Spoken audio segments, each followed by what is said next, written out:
मंत्र पाठ। ओम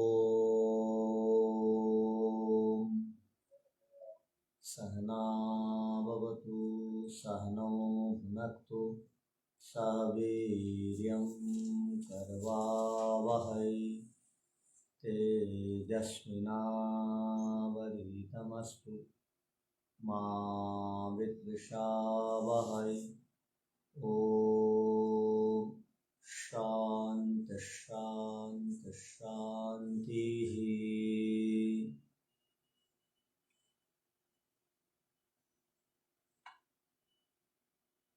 सांख्य दर्शन में पंचम अध्याय का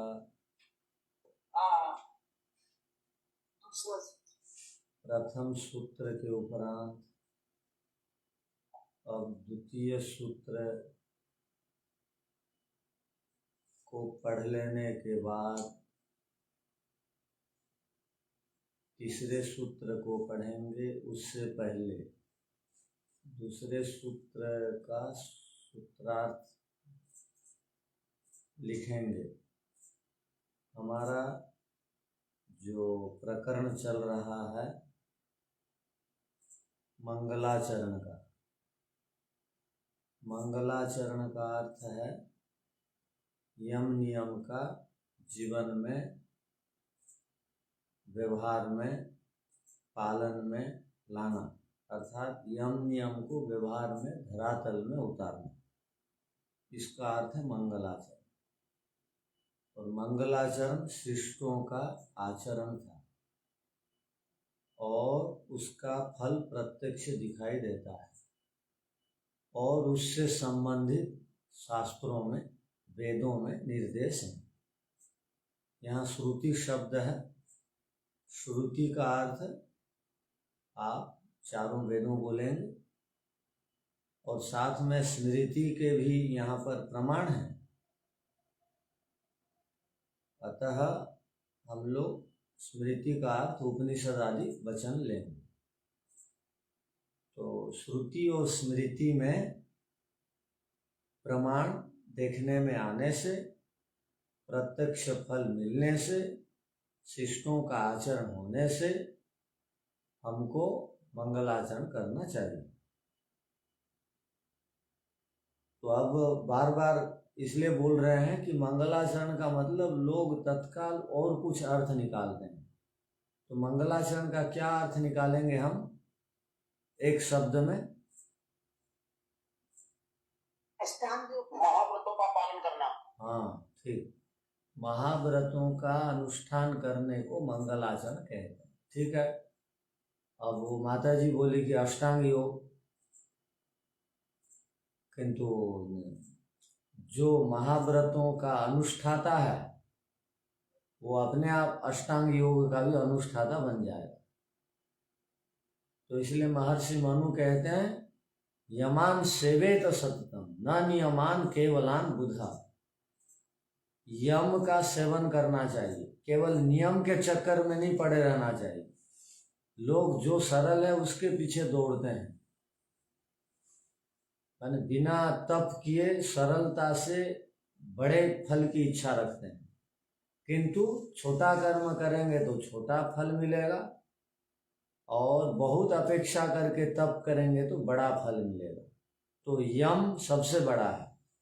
यम के पालन से बाकी सारे अंग सुदृढ़ होते हैं। यम यदि गड़बड़ है तो नियम, आसन, प्राणायाम भी गड़बड़ ही होंगे, ठीक नहीं हो सकते। तो इसलिए यम को कह दिया गया, उससे बाकी सब ग्रहण हो जाता है। तो महाव्रतों का अनुष्ठान को मंगलाचरण कहा गया। तो दूसरे सूत्र में क्या कहा गया था? आप में से कौन बताएंगे? ईश्वर कर्म जैसा हम करेंगे उसी प्रकार से वह फल प्रदान करेगा। ईश्वर स्वयं फल को प्रदान करने में स्वतंत्र नहीं है बिना कर्म के, और कर्म स्वयं फल नहीं देते बिना ईश्वर की सहायता के। ईश्वर ही जैसे हम कर्म करते हैं उनका वैसा फल प्रदान करता है। ये विचार दूसरा सूत्र में, ये जो द्वितीय सूत्र था, ये विचार क्यों आया? ये सूत्र ऐसा बनाना क्यों पड़ा?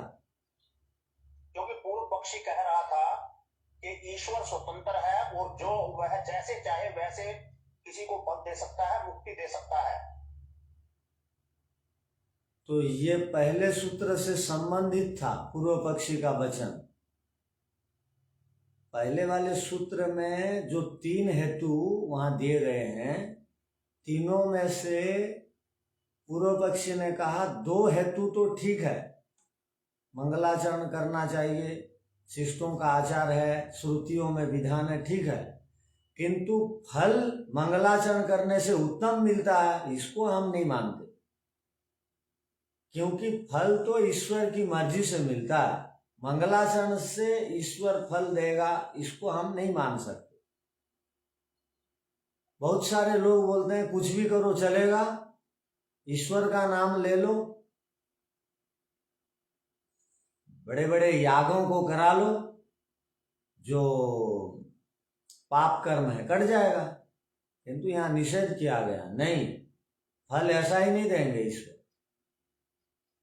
देख रहे हैं कि नहीं, समाज में जो अंधविश्वास और समाज में जो अविद्या फैली हुई है, उसका निराकरण दर्शनों में किस प्रकार सिद्धांत पक्ष को रख करके समाधान कर रहे हैं। समाज में बहुत अंधविश्वास है, बिना कर्म के फल मिल जाएगा, या गलत कर्मों का फल गलत नहीं मिलेगा, किंतु ये सूत्र कहा कि जो जैसा करता है वैसा ही मिलेगा। बिना कर्म किए मनमर्जी ईश्वर फल नहीं देते हैं, इसलिए दूसरा सूत्र बना। तो अब सूत्र का अर्थ लिख लीजिए।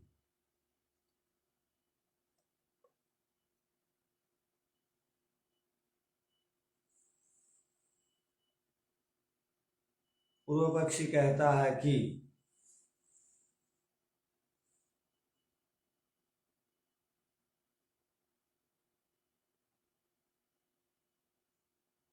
कर्म के अधीन फल नहीं मिलता,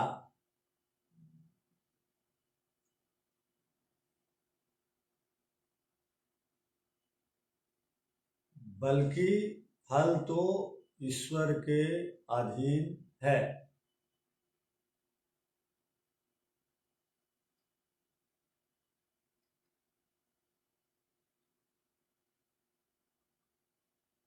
पूर्ण विराम। ईश्वर की मर्जी बराबर इच्छा है,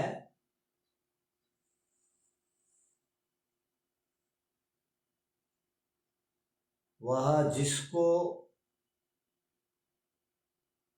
जो फल देना चाहे दे देता है। अर्थात जिसको देना चाहिए समझता है देता है,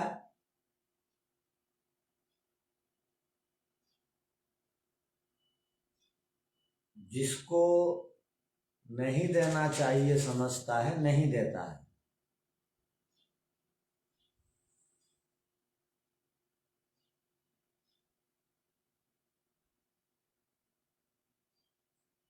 क्योंकि ईश्वर स्वयं ईश्वर है,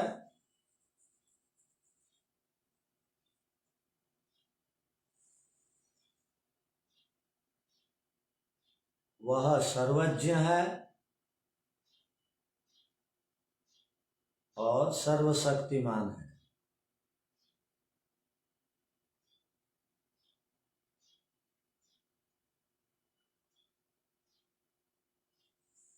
जिसको चाहता है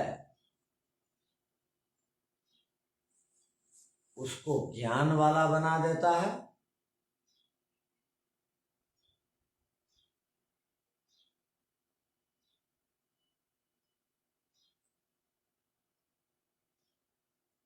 उसको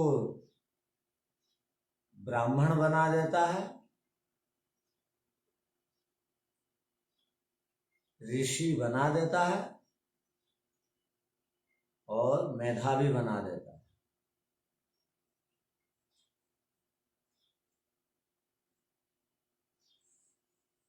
क्योंकि वह इंद्र है,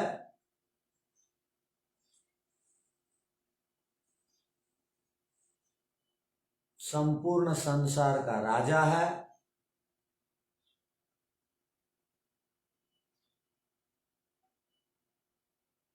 और 2 पैर वाले, 4 पैर वाले,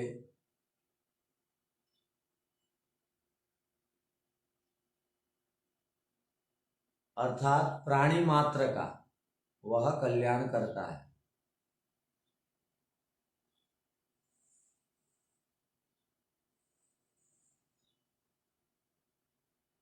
जो चाहे वह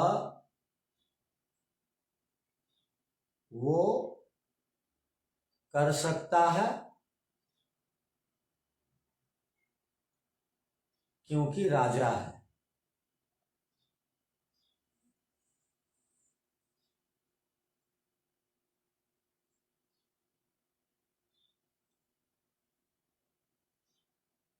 फल देने में ईश्वर कारण है, कर्म कारण नहीं हो सकता।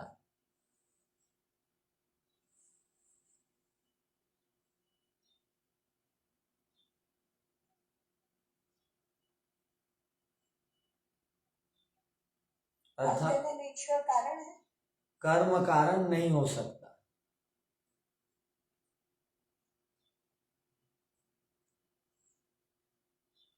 ये पूर्व पक्षी का कथन है।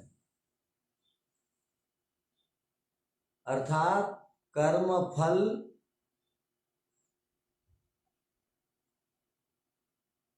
कर्म के अनुसार फल ईश्वर नहीं देते,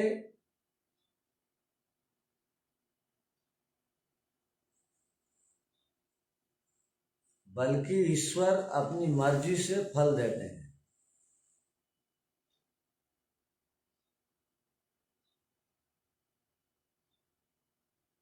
अब सिद्धांती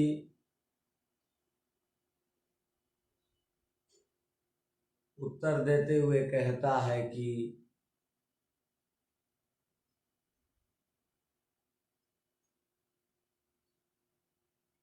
ईश्वर के अधीन फल नहीं है,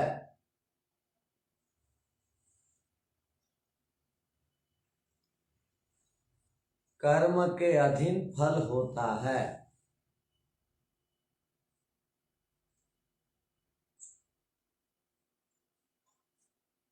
कर्म के अधीन फल होता है।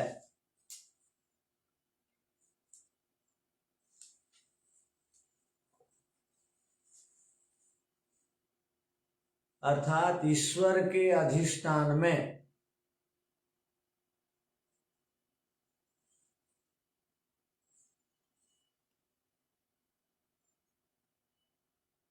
अधिष्ठान के आगे बराबर लिख दीजिए, बराबर स्वामित्व में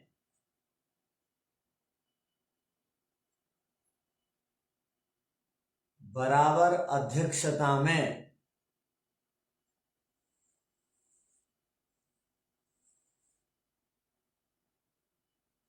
फल की प्राप्ति नहीं हो सकती।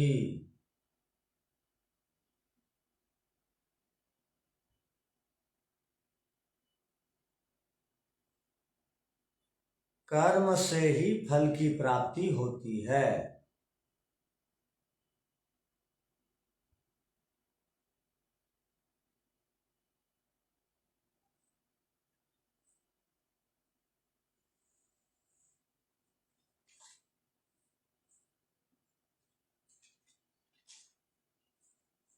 अर्थात केवल ईश्वर के अधीन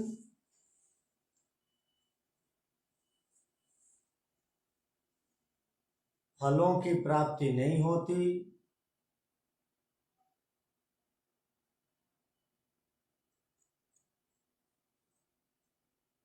और भी केवल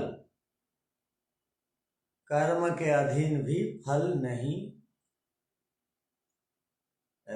केवल कर्म के अधीन भी फल नहीं मिलता।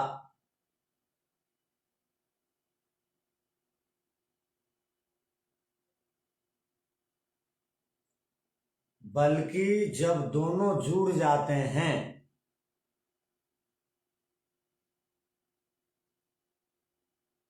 तब कर्म का फल मिलता है।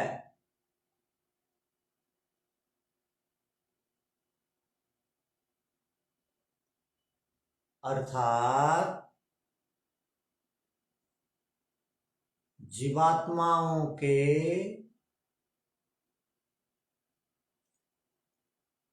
कर्मों की अपेक्षाओं से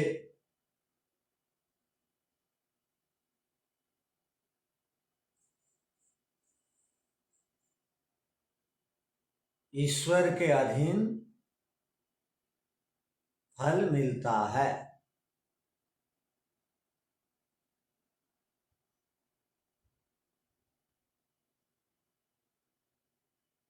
और कर्म के बिना फल नहीं मिलता।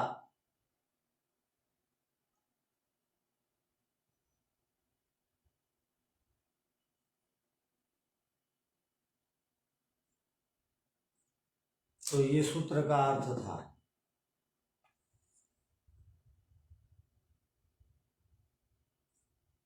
अब आगे देखिए,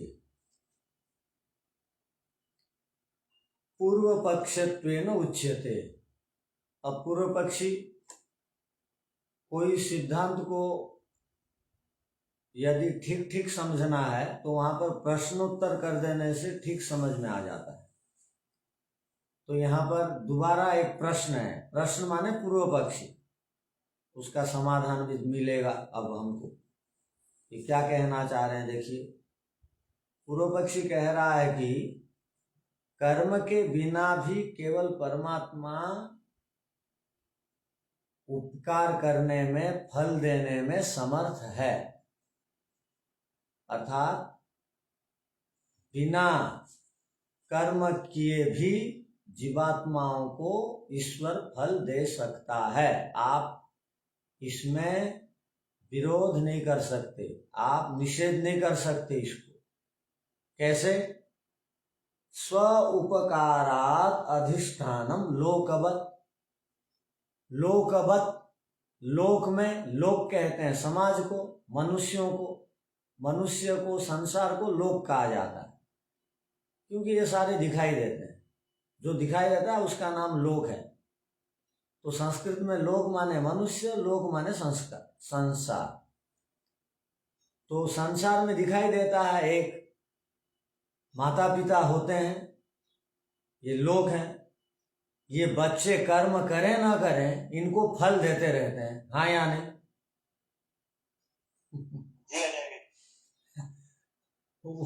वो अपने ओर से कोई पुरुषार्थ नहीं करते, माता पिता उठा देते हैं, खिला देते हैं, नहला देते हैं, पहना देते हैं, स्कूल भेज देते हैं, कुछ कर्म नहीं करता, उसका पैसा भरते रहते हैं। और कई बार नवयुवक हो जाता है, जवान हो जाता है, तो भी आलसी है, तो भी माता पिता नाराज होकर उसके लिए करते ही रहते हैं, बुढ़ापे तक करते ही रहते हैं। और आखिरकार पैसे भी रख देते हैं, ये मेरे बाद क्यों परेशान होगा, ये खाए पिए हुए। ये हम देखते हैं ना समाज में, सच बात है, सच बात है। तो जब माता पिता लोक में, या राजा, आजकल के राजा, जिसके ऊपर वो खुश हो गए, प्रसन्न हो गए, उसको छप्पर फाड़ के दे देंगे, और जिसके ऊपर खुश नहीं हुए वो कुछ नहीं मिलेगा उनको। पहले जो भारत के राजा बनते थे 10-15 साल पहले तक, वो दूसरे मत संप्रदाय वालों को बहुत देते थे। अब के जो राजा हैं उनके लोगों को देते हैं बहुत। तो कहने का अभिप्राय, करें या ना करें, राजा लोग मनमर्जी देते हैं। तो यहाँ पर कहा, वही प्रश्नकर्ता या पूर्व पक्षी कह रहा, क्या कह रहा है? स्व उपकारात अधिष्ठानम लोकवत। कोई आदमी उपकार करेगा तब ना अधिष्ठाता कहलाएगा, मालिक कहलाएगा, स्वामी कहलाएगा। उपकार का अर्थ क्या होता है? उसकी मर्जी हुई, वो यदि किसी को देना चाहा, दिया, तब वो राजा कहलाएगा। तो राजा का मतलब ये थोड़ी है कोई एक आदमी राजा ऐसे थोड़ी बन जाएगा कि तुम बदले में करोगे तो तुम्हारे लिए मैं करूंगा, ना तो नहीं करूंगा। तो उसको राजा क्यों माने, मालिक क्यों माने? करने से ही जो अगर करता है तो मालिक क्या, वो मालिक को मालिक क्यों कहा जाए? इसलिए स्व उपकारात अधिष्ठानम लोकवत। स्व माने स्वामी, स्व का दो अर्थ है, ध्यान रखिए यहाँ पर। स्व माने स्वामी, स्व माने अपने लोग, अपने लोगों को भी स्व कहा जाता है। तो स्व का दो अर्थ हो गया, स्वामी। स्वामी कौन कहलाता है? जो स्व अपने लोगों का हित करता है, उसको स्वामी बोलते हैं लोक में। वैसे ही हम जीवात्मागण स्व हैं और हमारा स्वामी ईश्वर है। हम लोग ईश्वर रूपी स्वामी के हम स्व माने प्रजा हैं, हम स्व माने जीवात्मागण हैं, उनके पुत्र हैं। तो अब ईश्वर का दायित्व बनता है, वो मालिक होने के नाते वो हमारे लिए, हम कुछ करें ना करें, हमारे लिए वो उपकार करे। लोक में तो हम ऐसा ही देखते हैं। पूर्व पक्षी बहुत बढ़िया उदाहरण देके बोल रहा है, आप इसमें सहमत है ना? पूरी तरह नहीं ना स्वामी आचार्य जी। ऐसे अब ईश्वर कुछ वस्तुएं जो है हमें बिना किए देता है, बिना मांगे देता है। जैसे पंचभूत बनाए हैं, हम श्वास ले रहे हैं, इसकी कोई कर्मों के साथ इसका कोई संबंध नहीं है। तो इस प्रकार से जो मूलभूत सुविधाएं ईश्वर ने दी हैं वो हमें ऐसे ही दी हैं, लेकिन उसके अतिरिक्त यदि विशेष हमें कुछ चाहिए तो उसके लिए हमें कर्म करना ही पड़ेगा। अच्छा, चाहे विशेष कृपा हो चाहे अविशेष कृपा हो, सब कुछ कर्म के कारण मिलता है। फ्री का यहाँ कुछ नहीं है, ईश्वर नहीं देंगे। ईश्वर आलसी थोड़ी बनाना चाहते हैं, वो पशु पक्षी बनाए, कुछ भी बनाए, सबके लिए भोजन पानी वो सब कुछ कर्म के आधार से मिला है। हमने ऐसा कर्म किया, हमको पशु पक्षी बना है, तो पशु पक्षी बनने से भी वो सब उनकी व्यवस्था का लाभ मिलेगा। हमने कर्म किया, मनुष्य बना है, तो हमको मनुष्य बनने का जो उनके स्वाभाविक देन है वो देते हैं। वो हमारे सब कर्म की अपेक्षा से देते हैं, बिना कर्म के ईश्वर कुछ नहीं देते। और ये जो देते हैं दूसरे लोग क्यों देते हैं हम पढ़ेंगे, किंतु अब वो सूत्र में ऐसे लगातार 3 सूत्र आएंगे जो ये सिद्ध करेंगे सूत्र कि कोई भी यदि स्वामी बनता है, कोई भी कुछ करता है तो वो बिना मतलब में देगा, तब वो स्वामी कहलाएगा, न तो नहीं। इसी को वो कह रहे हैं। अब सूत्र देख लीजिए संस्कृत का वो भाष्य को। ईश्वर है स्वामी, ईश्वर स्वामी है। स्वामी च स्वानाम भवतु, स्वामी जो होता है अपनों का होता है, स्वानाम माने अपनों का होता है। तभी तस्य ईश्वर से ये संति स्वरूपा, जो ईश्वर के अपने रूप हैं, स्वरूप हैं, अर्थात उनकी प्रजा हैं, उनको यहाँ स्वरूप का। कौन है उनकी प्रजाएं? तो कहा जीवात्मन, वो जीवात्मागण उनके स्वरूप हैं। ईश्वर को यदि देखना है तो सृष्टि को देख करके आप समझ सकते हैं ईश्वर कोई है बनाने वाला। तो सृष्टि के 2 रूप हैं, एक काव्य रूप है, एक दृश्य रूप है। वो दोनों रूपों को देख करके ईश्वर का अनुमान आप कर सकते हैं। बिना बनाने वाले से कोई नहीं बनेगा, तो 2 रूपों को देख करके बनाने वाले का अनुमान होता है। तो यहाँ क्या कहा, हम लोग जीवात्मा गण उनके रूप हैं। तेषाम उपकारात उपकार करण हेतु हो तस्य ईश्वरस्य अधिष्ठातृत्वं भवतु लोकवत्। वो उपकार करता है, इस हेतु से हम उसको अधिष्ठातृत्व बोलते हैं, स्वामी बोलते हैं। अधिष्ठाता माने स्वामी, मालिक, संचालक। भवतु होवे लोकवत्, लोक के समान। यथा लोके गृहपते, जिस प्रकार लोक में घर का पति अर्थात घर का जो संचालक है, पति माने पालक है। परिवार से स्वामी न, परिवार का जो स्वामी होता है, मुखिया होता है। स्वान माने अपने, अपने कौन कौन होते हैं परिवार के स्वामी के? अपने लोग। तो भार्या पत्नी होती है, पुत्रादीन बेटा बेटियां होती हैं, उपकर्तुम अधिष्ठातृत्वम भवति, उन सब का उपकार करता है स्वामी पत्नी का, बच्चों का, इसलिए वो अधिष्ठाता कहलाता है, मालिक कहलाता है। भवति कर्मणा बिना अपि तद्वत् ईश्वरस्यापि कर्मणा बिना अधिष्ठातृमस्ति। और यहाँ पर जो पत्नी और बच्चों की वो सेवा करता है वो बिना कर्म से भी करता है। उनकी इच्छाएं बड़ी बड़ी रहती हैं, वैसी उनकी योग्यता नहीं रहती है, तो भी स्वामी यदि पैसे वाला है, बिना योग्यता के भी बहुत सारे साधनों को जुटा देता है। तो कर्मणा बिना अपि तद्वत् ईश्वरस्यापि कर्मणा बिना अपि अधिष्ठात्वम अस्ति। घर का मालिक जैसे बिना कर्म दिए, बिना कर्म किए घर के लोगों को फल दे देता है, वैसे ईश्वर भी दे देते हैं। इदम अपि सूत्रम अनिरुद्ध वृत्तो विज्ञान भिक्षु भाष्य च अन्यथा व्याख्याता अत्र खलु पूर्व सूत्र कर्मण शब्दम आश्रित पूर्व पक्षम भवितव्य। तो ये सूत्र की व्याख्या में अनिरुद्ध जी और विज्ञान भिक्षु जी उल्टा व्याख्यान करते हैं, जो कि ठीक नहीं है, ये भी बता देते हैं।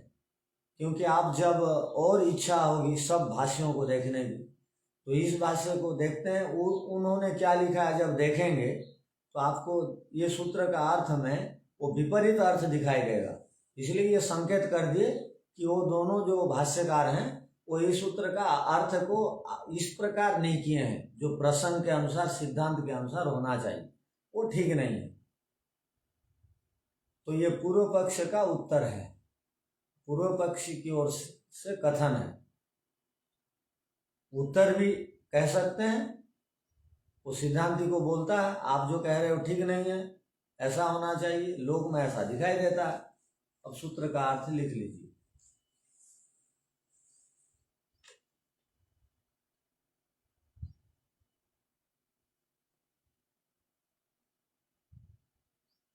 अब पूर्व पक्षी कह रहा है कि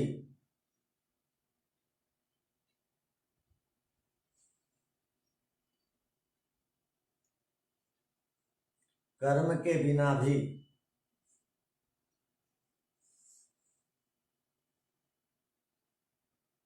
केवल परमात्मा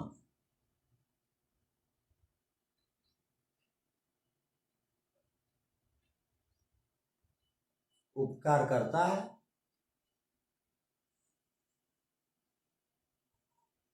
अर्थात फलों को प्रदान करता है।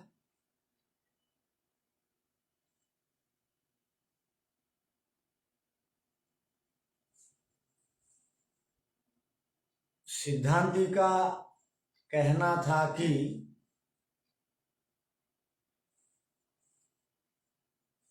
उससे पहले लिख दे, पीछे सिद्धांति का कहना था कि ईश्वर का अधिष्ठातृत्व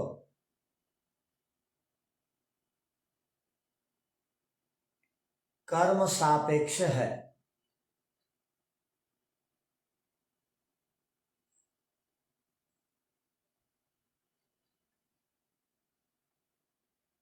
किंतु पूर्व पक्षी का यहां कहना है सापेक्ष, अर्थात कर्म के अनुसार।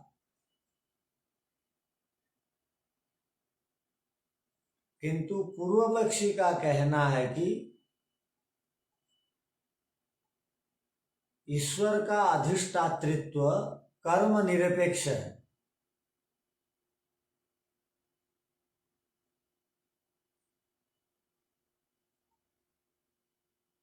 अर्थात बिना कर्म किए भी ईश्वर फल देता है।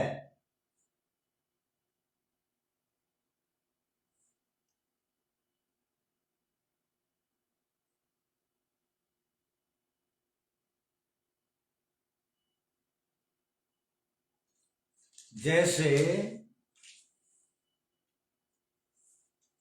संसार में हम देखते हैं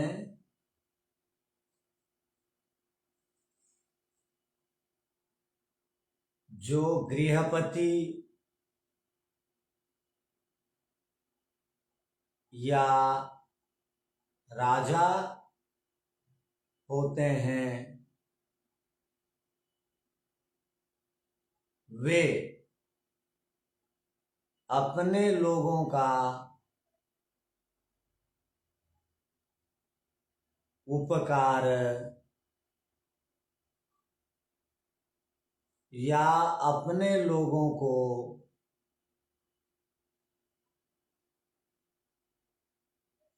उत्तम उत्तम फलों की प्राप्ति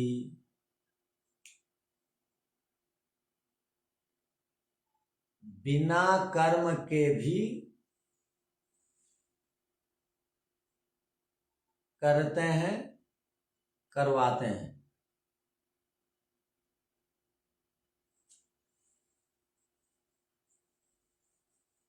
वैसे ही ईश्वर भी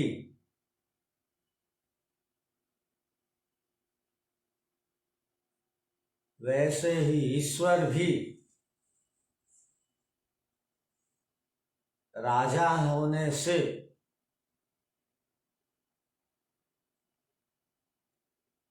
स्वामी होने से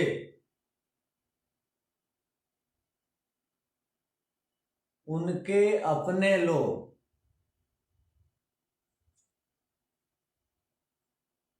जीवात्मा गण हैं,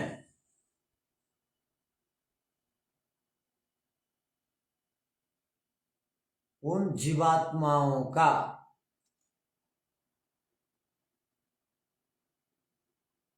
उपकार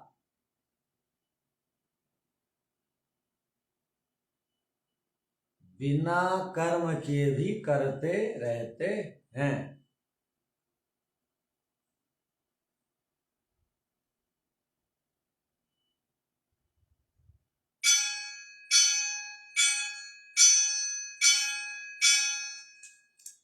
तो ये हो गया इस सूत्र का अर्थ।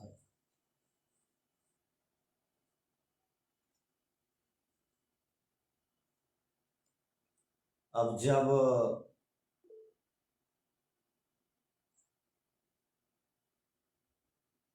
अब केवल पूर्व पक्षी का है, इसलिए आप लोग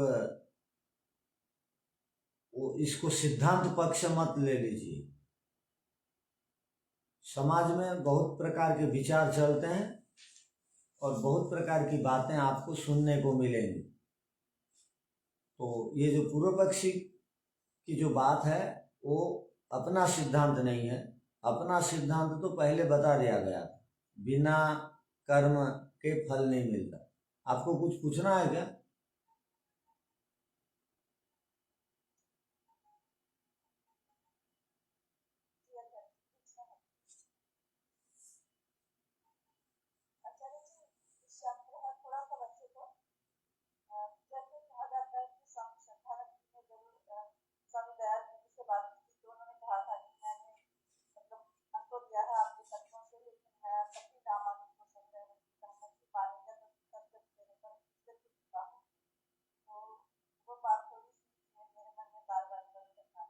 क्या वो तो पूरी बात सुनाई नहीं दी?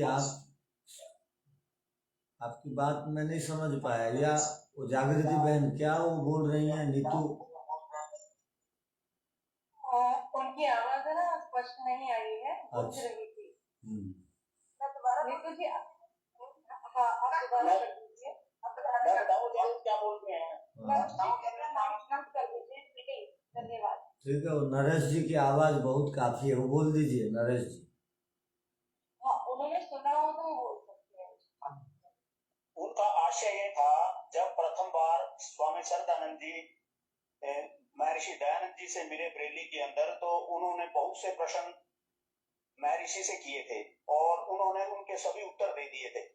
उसके अंत में स्वामी सदानंद जी ने कहा था कि आपने मेरे प्रश्नों के उत्तर तो दे दिए हैं, लेकिन मुझे ईश्वर का अब भी विश्वास नहीं हुआ है। तो स्वामी जी ने कहा था, कहता है विश्वास तो आपको तब होगा जब ईश्वर आपको विश्वास दिलाएंगे स्वयं, तभी आपको विश्वास होगा। मैं आपको विश्वास दिलाने के लिए कोई मैंने प्रतिबद्ध मैं नहीं था, मैंने ऐसा कोई व्रत नहीं किया था। तो यहाँ पर क्या जानना है? यहाँ पर ये कहना भी ईश्वर स्वयं किसी को जो है वो विश्वास देता है, अपना मतलब दर्शन कराता है, या इनका कहने का तात्पर्य ये है ठीक है, पूछने का। वर्णन करता है तब। ठीक है। ईश्वर सबको अपना दर्शन नहीं देते, जब देखते हैं ये योग्य बन गया तब ईश्वर अपना दर्शन देते हैं। बहुत पढ़ने से, बहुत लिखने से ईश्वर दर्शन नहीं देते, मेधावी बन जाने से नहीं होता। ईश्वर की 100% आज्ञाओं को मान लेंगे, जब पूरी तरह भक्त हो जाएंगे ईश्वर, तो वो अपना स्वरूप को दिखाते हैं, सबको नहीं दिखाते हैं। ये ठीक बात है, ये वेद में और दर्शन में और उपनिषद में हम पढ़ते हैं। ईश्वर सबको अपना स्वरूप नहीं देते, जब देखते हैं ये योग्य बन गया तब वो स्वरूप दिखाते हैं। ठीक है नीतू जी, यही बात है ना?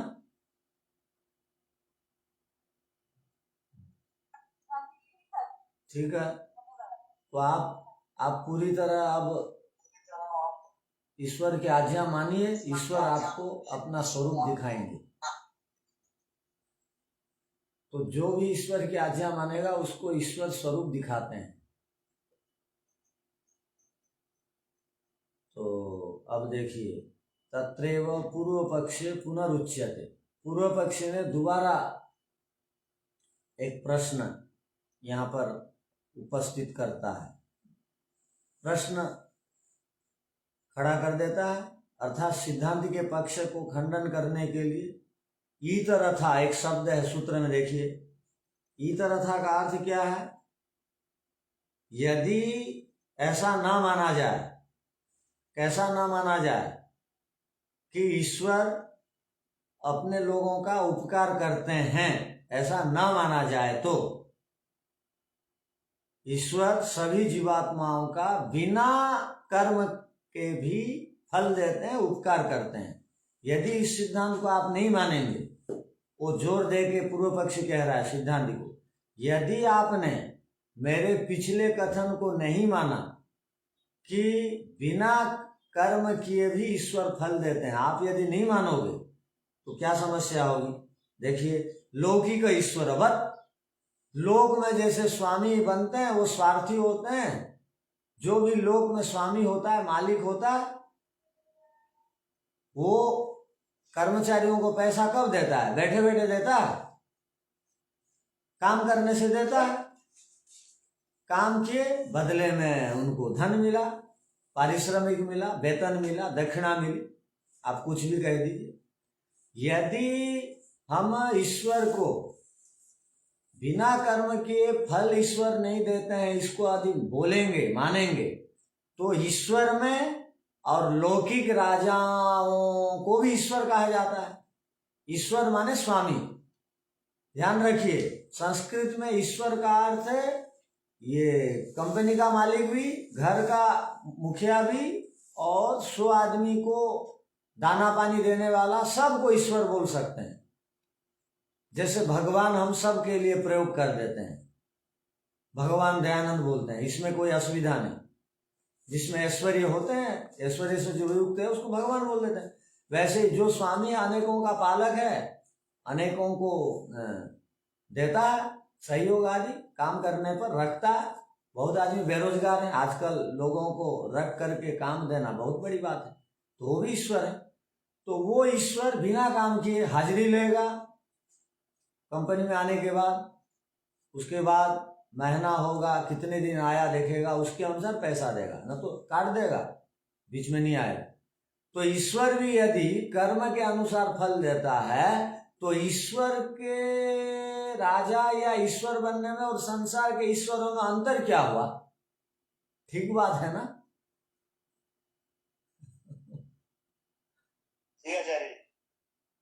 हाँ, ठीक बात है। तो ये ऐसे ऐसे प्रश्न उठाते हैं प्रश्नकर्तागण। अब आप उत्तर क्या देंगे? देखिए,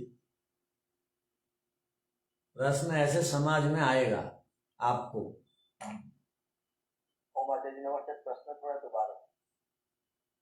प्रश्न ये है, आप भी ईश्वर हैं, आपकी अपनी कंपनी है, आपके यहाँ बहुत सारे कर्मचारी हैं, वो सोमनाथ जी अपनी कंपनी में जितने कर्मचारी हैं वो हाजिरी देते हैं या नहीं? सबका हाजिरी लेते हैं?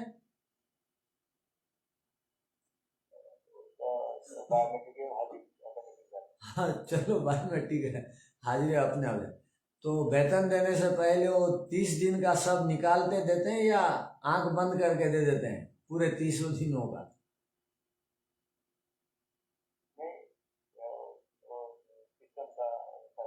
हाँ बस, तो सिस्टम के अनुसार संसार के ईश्वर लोग देते हैं, वैसे ही सिस्टम के अनुसार ईश्वर देते हैं, तो दोनों ईश्वरों में अंतर कुछ भी नहीं रहा। यदि कर्म की अपेक्षा से ही हमको फल मिलेगा तो हम ईश्वर ईश्वर क्यों बोलें? ईश्वर को माने ही क्यों? कर्म से तो फल देते हैं, बुरे कर्म करेंगे तो बुरा फल, अच्छा कर्म करेंगे तो अच्छा फल, विश्राम करेंगे तो विश्राम का फल। वैसे ही संसार में भी ऐसा ही होता है, ईश्वर भी वैसा ही होता है, तो ईश्वर को हम माने क्यों? वो तो समान हो गए दोनों के दोनों। ये प्रश्न है, ये स्वामी जी समान नहीं होते हैं। मानने का कारण बुरा है। मनुष्य मानते हुए तो बहुत सी भूलें होती है, गलतियां होती है, वो इसको प्रेम बस देख सकता है नहीं देखे। ये परमात्मा का जब ज्ञान नहीं है, परमात्मा जो विवेचन करेगा उसके अनुसार ही बचेगा, वो कम ज्यादा नहीं होता। नहीं, ऐसे प्रश्न आए तो हम क्या करें?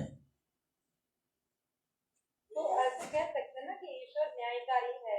संसार में तो जो भी स्वामी रहते हैं वो तो अन्याय भी कभी कभी कर देते हैं हमारे। आपसे वो कंपनी में तो बहुत सारे कर्मचारी हैं, तो वो कंपनी मालिक का क्या मतलब है?